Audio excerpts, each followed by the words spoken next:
ಬೆಳಗ್ಗೆ ಎದ್ದು 7 ಶನಿವಾರದ ರಥದಲ್ಲಿ 3ನೇ ಶನಿವಾರ ಮಾಡಬೇಕು. ಅದಕ್ಕೋಸ್ಕರ ಇವತ್ತು ನೈಟ್ ನಾನು ತಲೆಗೆ ನೀಟಾಗಿ ಆಯಿಲೆಲ್ಲ ಹಚ್ಚಿ ಅದಾದಮೇಲೆ ಸ್ವಲ್ಪ ಹೊತ್ತು ಅದನ್ನು ಈ ಥರ ಗಂಟು ಹಾಕ್ಕೊತೀನಿ. ಇನ್ನು ತಲೆ ಬಾಚಕ್ಕೆ ಹೋಗಲ್ಲ, ಎಣ್ಣೆ ಇಟ್ಕೊಂಡಿದ್ದಾದಮೇಲೆ. ಇನ್ನು ಬೆಳಗ್ಗೆನೇ ಎದ್ದು ಇದನ್ನೆಲ್ಲ ಮಾಡ್ಕೊಳಕ್ಕಾಗಲ್ಲ, ಅದಕ್ಕೆ ರಾತ್ರಿಯೇ ಮಾಡಿಟ್ಟಿದ್ದೆ.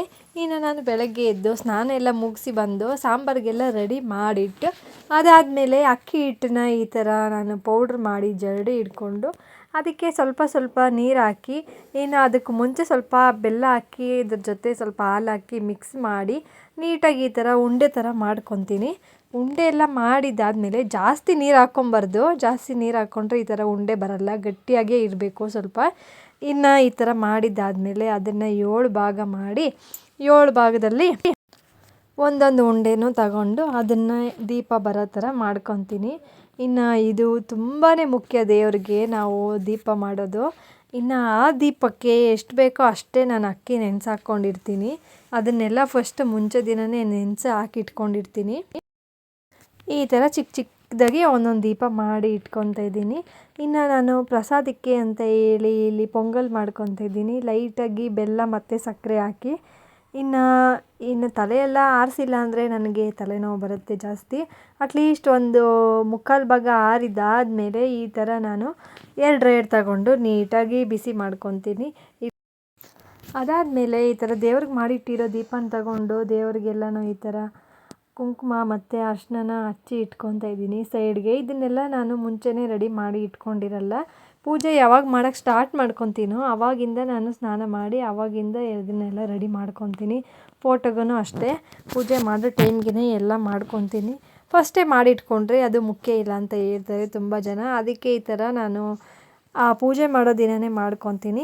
ಇನ್ನು ಹೂವು ಇದನ್ನೆಲ್ಲ ನಾನು ಮುಂಚೆ ದಿನವೇ ರೆಡಿ ಮಾಡಿ ಇಟ್ಕೊಂಡಿರ್ತೀನಿ. ದೇವ್ರಿಗೆ ಮಾಡೋ ನೈವೇದ್ಯ ಮತ್ತು ದೀಪ ಮಾತ್ರ ಆ ಟೈಮ್ಗೆ ಮಾಡ್ಕೊಬೇಕು ಅಂತ ನಾನು ತಿಳ್ಕೊಂಡಿರೋದು. ಇನ್ನು ಅದಾದಮೇಲೆ ಈ ನಮ್ಮ ಗಿಡದಲ್ಲಿ ಸಿಕ್ಕಿರೋ ತುಳಸಿನೇ ಇಟ್ಟು ದೇವರಿಗೆ ಪೂಜೆ ಮಾಡ್ಕೊತಾ ಇದ್ದೀನಿ. ಇನ್ನು 2 ದಾಸವಾಳ ಸಿಕ್ಕಿತ್ತು, ಅದಕ್ಕೆ ಸ್ವಲ್ಪ ಸೊಪ್ಪು ಹಾಕಿ ಕಟ್ಟಿದ್ದೀನಿ. ತುಂಬಾ ಚೆನ್ನಾಗಿ ಕಾಣಿಸ್ತಾ ಇತ್ತು ಫೋಟೋದಲ್ಲಿ.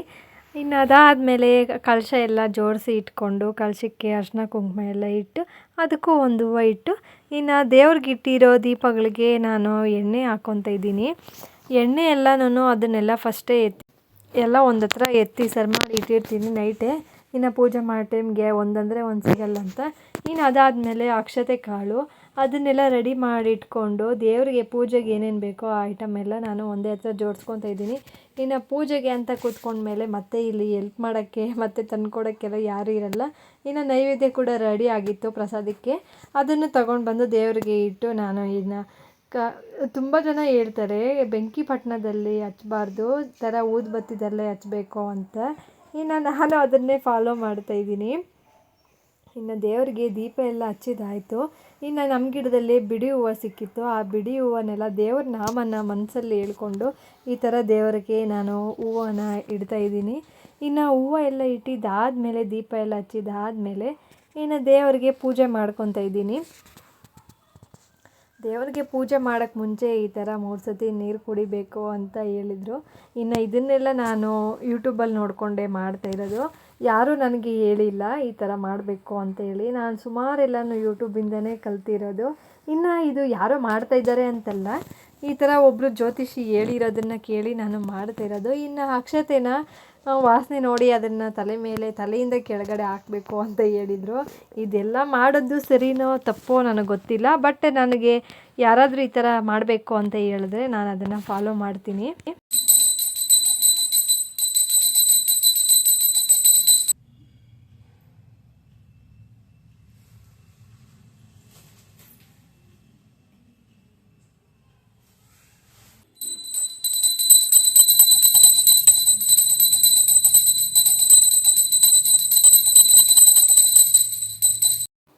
ನಾನಂತೂ ತುಂಬ ದಿನದಿಂದ ಒಂದು ಹರಕೆ ಮಾಡ್ಕೊಂಡಿದ್ದೀನಿ.